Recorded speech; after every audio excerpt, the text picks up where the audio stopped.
I'm Dr. Kimberly Manning. And this is Dr. Ashley McMullen. And you're listening to the Human Doctor Podcast, where we explore the human side of medicine, along with teaching, living, learning, and all things in between. Using the power of storytelling, conversation, and connectedness. Hey, we're two dope academic internal medicine doctors, but we ain't your doctors. So if you perceive anything we say here as medical advice, no, it ain't that. Also, the things we say, they only reflect our brilliant Black woman magic mind and not our employers. You could have been anywhere, y'all, but you chose to be here with us, and we appreciate you. Let's go. Hey, guess what? What's up? It is the 1st of July. I noticed that this morning. I'm excited for July.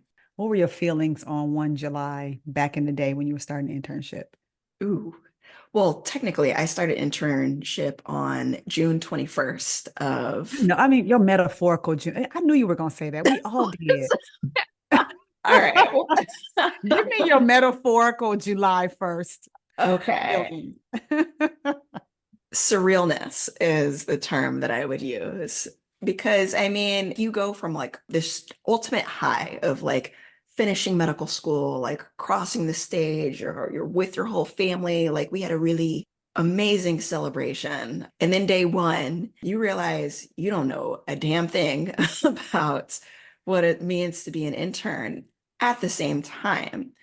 You know, I remember feeling very held up by a lot of folks in my program, particularly within the primary care track. So, you know, it was a lot of all the metaphorical trying to take a sip from a fire hydrant. Yeah. But I was just like, okay, I'm not alone in this. Yeah, that's dope. That's What about dope. you? I think for me, one thing I really remember well every time I think about my first starting was that we took our ID card picture on the very first day that we started our clinical clerkships, which doesn't make sense. You would think we would have done that the week before, but Yeah. either way, I had some type of upper respiratory infection right before. And I wasn't really, I wasn't really sick. I just had a cough.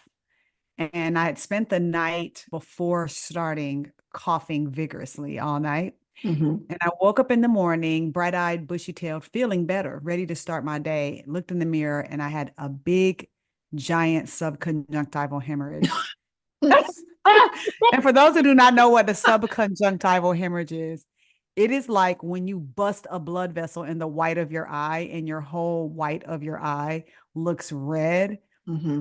And it looks a lot scarier than it actually is. it didn't hurt. It was just very scary looking. And mind you, remember, I was going to be meeting a whole bunch of people for the first time, nurses, everybody. But the most like painful part is that picture, we carry the picture forward. I was about to say, it's like, ain't no repeating those pictures. So my PGY1 bloodshot eyeball picture, it like made it all the way to my chief year. After a while, it became, I was very proud of it. I was like, you know what? Like, I was an intern. Yes. This is how we started with a bloodshot eye. Right? They initiated you in. They jumped me in, literally. Yeah, but yeah, I was very so it actually ended up being a blessing because I was so like distraught about my appearance. It just took all the energy away from me being scared about being a doctor. I was just like, people are going to think that I was in a barroom brawl before I got here. So that's like really all I could think of. Yeah. So, I survived. And here we are. And here we are. Speaking of appearances, I would be remiss to waste a single extra moment without pointing to the real star of this episode, which is Jules. And can I just say, I mean, you see yourself on the Zoom right now, don't you? You look like you might be 21. Perhaps. Oh, really? But I got gray. They're gray though. But still, it's like it's this elegance and like the way that it, partners with your skin. Like let me stop. Let me stop and let you share what's going on with your hair. So, I got my hair braided last week. Why did I get my hair braided? I just felt like it, not going anywhere, not going on a vacation, no deep reason. I was just in the mood to do something else. Mm-hmm. and make this a teachable moment for those of you who have melanated colleagues who get their hair done in braids sometimes. No, my hair did not grow 15 inches overnight. No. I have some hair added to it, braiding hair added to it, and I got my hair braided with like salt and pepper gray Mhm. hair. So I don't know what 20 something year old has hair this color, but hey, you know what? I'm I gonna rock mean, what you're telling me I look young. I'm telling you, you do. I am a huge fan, like even, absent of this, I'm actually a huge fan of salt and pepper braided styles. But I also want to point out like what you have are goddess braids. So this is a type of style where some of the hair is like left unbraided and flowing and curly, and it's just, I don't know, it's giving very goddess vibes. So Well, thank you. It's actually messy. mhm, And that's the reason why I chose it, because the young lady who braided my hair, when I was trying to figure out what to do, she was like, you know what? This will work really well for your hair because the nature of it is a little messy, it ends up mhm. making it last in a way. I mean, and those of you who have gray hair feel my pain. Gray hair has a mind of all its own. Like you will live your whole life with your hair of a certain texture and you get to know it. And then it comes in gray, and gray hair is like a whole remix. So if you had like straight wavy hair, no, no, no, no, no, no. Your gray hair is going to come in tightly coiled and resisting all forms of heat. So this matches really well with my wayward gray. Mm. So, Well, I'm here for mhm. it. A job well Thank done. you. Thank you. Thank you. Thank you very much. So, did you learn or read anything since the last time I talked to you? Let me share one book that I read last week, read and finished. It was awesome. This is an old school one, Born to Run Hmm, by Chris McDougall. mm. No? Oh, No, God. don't know it. This one had been on the list for a while, especially as I've started running again. And, this was like a big hit, like bestseller. Oh, geez. I'm trying to think of the year. It's probably like 2009, maybe Okay. earlier. The author is such a good writer.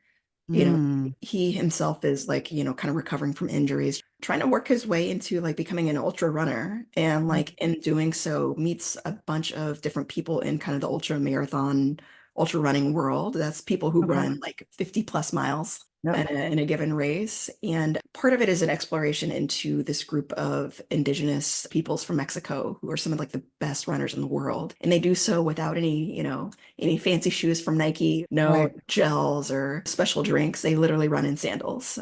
And what's lovely about this, for anybody who's interested, there's a really great short documentary on Netflix called Lorena that features one of the women of this group. The group of indigenous peoples called the Tarahumara. Hmm. And she's like 21 years old and just like a beast out there in skirts and sandals, like winning 50 milers. And I really, Dang. yeah. Oh, So, I love that.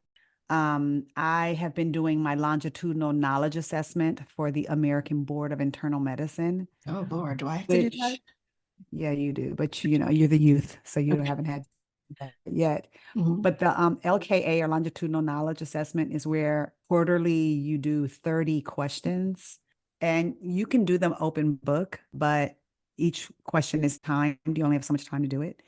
And let me just say, an open book test is hard. The first time I ever did one, I had all my devices open. I was looking up every answer. I was running out of time on every question. And it was stressing me out. So the next time I did it, I just said, you know what I'm gonna do? I'm just gonna answer the questions. I mean, I see patients, I do hospital medicine, I'm on the hospital medicine track. I'm like, I'm gonna see how it goes. It went much better that way. Mm. So I just finished a set of questions yesterday, which may or may not have been due on June 30th. But when I was working on them, I was just so calm. I was like, okay, I am going to narrow this down to two. And if I'm not sure, then I will look up one strategic question and then I will just commit. And it went much better. I think so. So I guess my point is, like, for test takers, to some degree, you have to like trust what you know and just rock with it. Mm. Mm, yeah. But Love it. I'm hoping that this gray hair allows me to grandmother into some system where I ain't got to do that no more.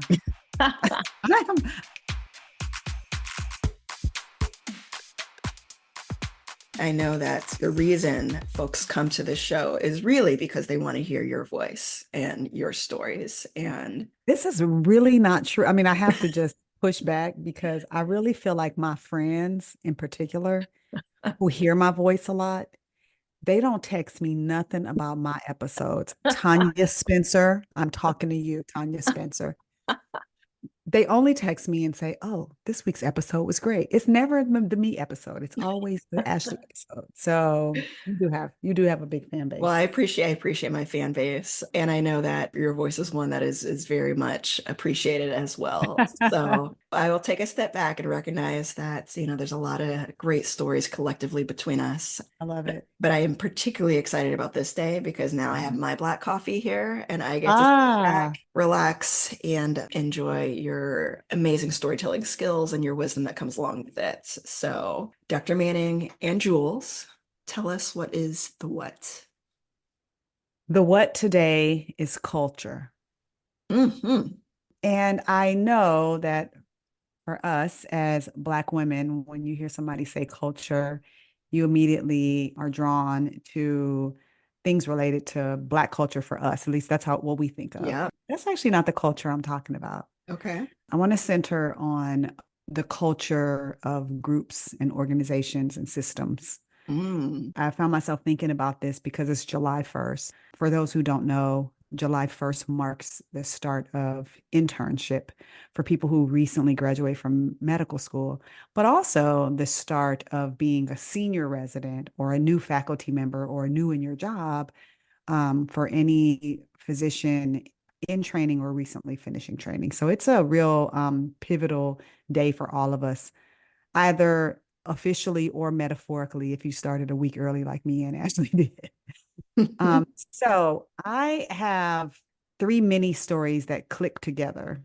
And the first I will share with you is I'm going to take you back to when I was a second year resident and I trained in internal medicine and pediatrics. So I was in the pediatric intensive care unit. And of note, when I trained, it was in the 1990s. I started my internship in 1996. So this was somewhere around 97, 98. And at that time, we didn't have any laws or rules about duty hours.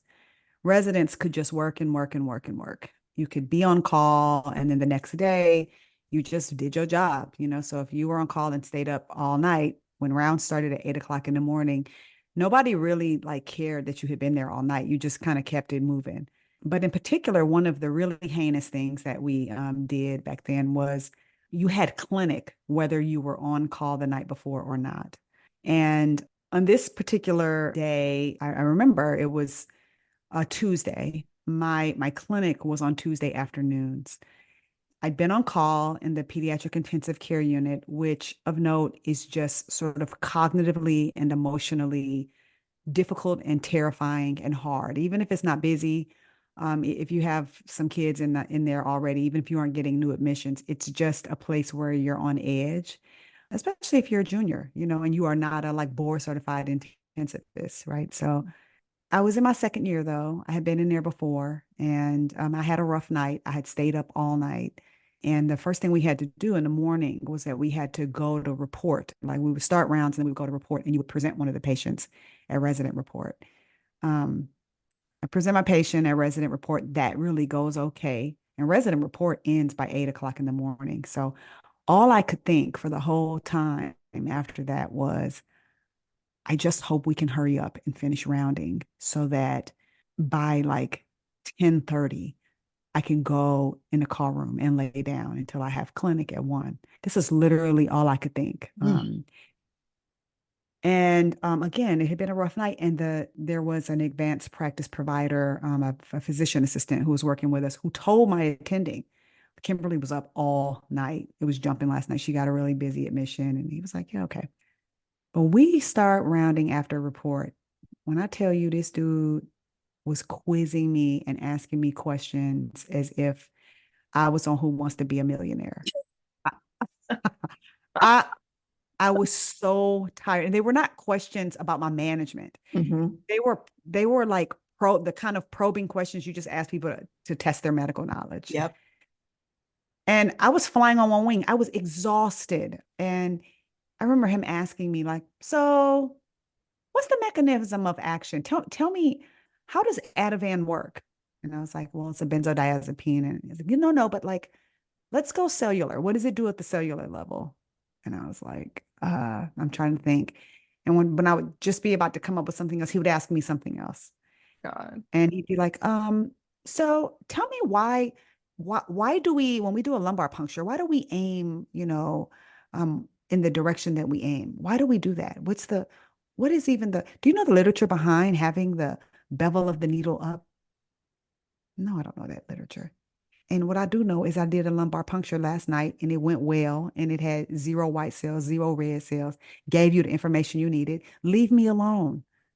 So finally, on like the 100th question, this dude asked me a question and I just snapped because I was looking at the clock and I could see that I was not going to get to take a nap. Mm. It was like 11:20 and he just kept talking. And I just stared at the floor and I started crying like I was like, I don't know. I don't know. The PA, she was like, Doc, let's just go on ahead and wrap it up. He's like, no, this is medicine. You gotta be able to know what you're doing. I mean, Ugh. this is how, and he kept going, and we finished rounding at like 12:10. And to be clear, we were mandated to go to conference. So I had to go to the call room, change into my clinic clothes because I couldn't wear my post-call clothes and then go to conference. And I was just so mad. And clinic was fine. Maybe the getting mad helped me because I was able to get through clinic. Then I want to fast forward another year later because I became like habituated to that sort of terrible lifestyle. Hmm. And I remember a day when me and one of my classmates, we wanted a day off. We wanted to have 2 consecutive days off. And we were on a 1 in 3 call schedule, which meant if you were on call Monday, you were post call Tuesday. And then on Wednesday, you were pre call. And then the very next day, you were on call again. So we came up with this harebrained scheme that we would each take 2 calls in a row in order to get a whole weekend off. And the fast answer is that we did that. And I remember coming in on a Friday, taking call overnight on Saturday, my attending coming in saying, hey, who's the on call resident? I was like, I'm the on call resident. Can you be the post call resident and the on call resident? Well, yeah, because Kevin and I both wanted to get 2 days off because he wants to see his girlfriend and I want to see my boyfriend. And he was like, can you do that? And I was like, I don't know. And he was like, oh, that's crazy. And then we rounded. And I took call that whole day and I didn't go home until Sunday. And then I had to work again on Monday. It was crazy. Like it didn't even occur to me that this was dangerous to patients, to human Hmm. beings. All I could think of was that I was so hungry for my well-being. And the last component I will tell you is probably like one of my final years. I think I was a senior resident, and I started the morning on long call with a headache. I didn't feel good, and yeah, I didn't really get headaches, but I was like, well, whatever this is, I gotta slug it out. Because if I was to not take my call, then what I would need to do is call somebody in on what we call jeopardy. I took great pride in not being a person who called jeopardy. So I took some Excedrin, I took whatever was at the nurse's station, whatever I could get my hands on. And it wasn't making my head feel better. And then I started to feel like I had a fever.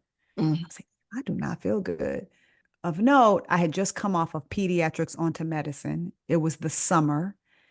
And in the summertime, we were seeing a lot of aseptic meningitis, which is meningitis that people get from viruses that are often seen in the summertime. We saw a lot of that on the pediatric service. So here I was on the adult service covering the cardiac intensive care unit. And probably by like 10 o'clock at night, I had chills, a fever. My head was killing me. And I was like, you know what? If I tell somebody that I don't feel good, I'm going to have to seek medical attention. And if I describe what I have, they're going to want to do a lumbar puncture on me. And if they do a lumbar puncture on me, it's probably viral. And what they're going to do is nothing but supportive care. Mm. So what I'm going to do is I'm going to get through this night and then I'm going to go home and I'm going to rest. I am very sure I had aseptic meningitis. And the stupidest piece of it is that I called my classmate and said everything I'm telling you right now. And his response was, okay, I tell you what, go lay down in the call room and let me know, if you get called another admission, I'll just go staff it with the intern. Mm. This is like our whole work run. Meanwhile, he is covering a whole nother service. But this is our plan so that I don't have to call Jeopardy. Like I've worked my whole self up. I'm like, oh yeah, this is viral meningitis. I just came off of peds. There ain't nobody gonna do nothing. Meanwhile, I could have had bacterial meningitis and been about to die. Hmm. Hmm. But it was almost like the thought of me getting a lumbar puncture, getting pulled off of wards, and it being a whole bunch of stuff surrounding me. That thought to me was so the risk of that was so great that I was willing to take my chances. And all of this speaks to the culture that I was in. Yeah. I was in a culture where nobody cared what like well-being was not even like I'm not even sure that was a word we were using back then. And when I think about how dangerous, just dangerous, some of the things were that were normalized when I was in training, I immediately throw the flag on the play when somebody of my generation says, I just feel like these learners now, I say, stop, full stop. What we went through was not okay. So, number one, I had somebody who was quizzing me when I had been awake for 36 hours, knowing that I had clinic. And then I worked more than 72 hours in a row just to afford myself some time off. And then I was like really seriously ill and like had a co-conspirator in a plan to keep me at the hospital where I could have been even been contagious. Like it was just like none of that occurred to us because so many things were normalized and habituated for us that it just this is what we did. Mm-hmm. So every time we start a new July, there's just a piece of me that is so relieved that we are not in that same culture anymore. Yeah. When you were in residency, this was before duty hours was a thing, right? Duty hours reform went live in 2002. Okay.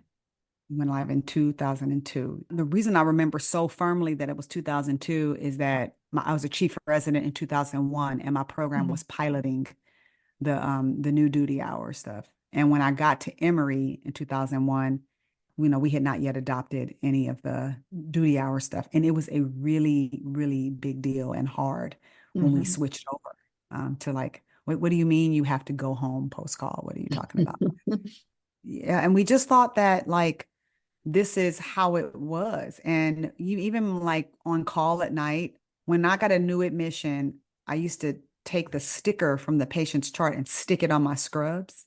Mhm. And every encounter that you had, you would put the stickers on your scrubs. Totally HIPAA non-compliant, by the way.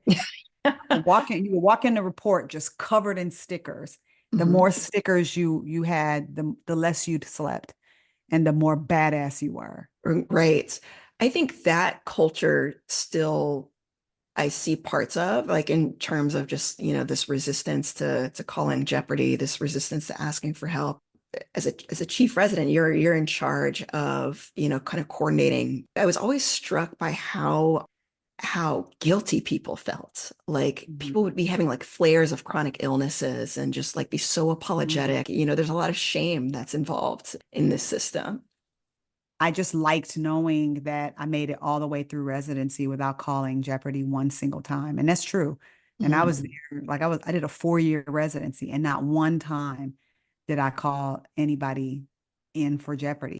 Culture is a mighty, mighty thing, but it Mhm. can change, Yeah. right? It can change. And I guess the reason I'm even telling this story is that those of us who are older and who remember cultures that were less safe and less, human centered, we need to be very, very careful about, clinging to those ideas. Mhm. Because when we do, we send a message that's how it should be. That's the way it should be. And I say to the residents all the time, I say, it was terrible. It was terrible. And don't get me wrong. Actually, I just was listening to this on Hidden Brain, that podcast, about the power of habituation and how, like, if you keep doing something, even if it's awful, eventually you just get used to it. Yeah. So we really were just used to something awful. It didn't mean that it wasn't awful, Mm, right? So I just think that even in the stories that we tell, I used to tell those stories as if they were of a magical era. back in my Um, day. yeah, I mean, some of it is funny, but I always make sure to add to it, that was really stupid. Yeah. What a stupid thing to do. And what a stupid system to have people come to work at 6 in the morning, work a full day in an intensive care unit, one of the most cognitively taxing places you could be, not get a wink of sleep, wake up in the morning, be quizzed all morning, and then forced into a whole different clinical environment, which is the polar opposite of the one you'd been in, Hmm. because that's how we do it. Mm. And then I used to wonder, like, if I dropped a ball in clinic, how did that happen? Oh, it was because, I haven't slept in 36 hours. Gosh. yeah, girl, it's just crazy. In your experience now as a clinician educator for so long, do you still see that there are positive changes being done? Like where do you think we're at now compared to, where we could be? I just think there's nothing new under the sun. There were some lazy and shady people in the 90s who didn't want to do nothing and who was trying to phone it in. Hmm. It's just that back then they just were lazy and shady on their own. Now, when somebody is lazy or shady, they blame it on this whole generation. And that is not true. Mm. Some things are just how people are. Yeah. And I hate to use the words lazy and shady, but there are really are people that they just ain't trying to do a whole lot of work. But there are some residents that I work with right now. I would be absolutely relieved if I walked into a room and they were the one caring for my loved one. There's interns I've worked with in this past year that have just really reminded me that, like, man, we're gonna be all right. Like, they care, they want to do the right thing, they're good colleagues to each other, they're kind to the patients, they get on well with our staff. And it's 2024. And, no, they were not kept in the hospital for all them hours, but they're good doctors. And I Yeah. actually think a lot of them, pound for pound, they know a lot more than I knew, Mm. an intern. Yeah. Because I they actually get the co-sign chance that. to access it. Yes, exactly. I love it. It's just a good reminder that each July, I think, comes with a lot of hope. Things aren't the way that they were before, and that, in many ways is a good thing. There's a lot still to complain about. There's still a lot of work to be done, but when I see some of these new interns that we bring in each year, I'm just like, same. We're gonna be all Yeah. right. And one last plug I'll give is this idea that people put out there, like, don't get sick on July 1st. Nothing could be further from the truth. Yep. You have some of the most conscientious, most eager, most thoughtful people standing ready to take care of you and your loved ones at the Mhm. start of July more than any other time of the year. Yep. And I would argue that you should be far more concerned more toward the middle of the year when people are tired or whatever, Yep. or they think they know everything. um, but I would argue that this is probably one of the safest times of year, again, because nobody has habituated to anything. Mm-hmm. So culture can shift. We just got to do it for the culture when we do the right things, man. Absolutely. All right, my little intern. I will. I would have loved to have been one of your interns. My little intern, you would have been Yes. awesome. But I probably would have been somewhere chilling because you're so smart. I would have been like, oh, Ashley's there. No. Mhm.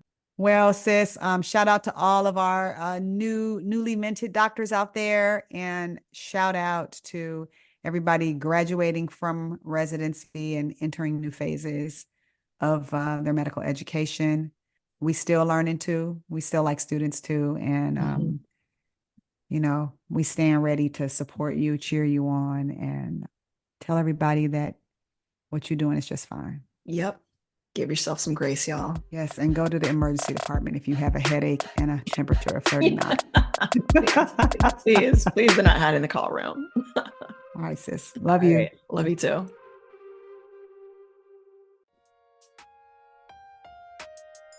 That wraps up this week's episode of the Human Doctor Podcast. Special thanks to our favorite brother gastroenterologist, Dr. Chuma Obiname, for the beats. Shout out to the Dr. Ashley McMullen for editing and production.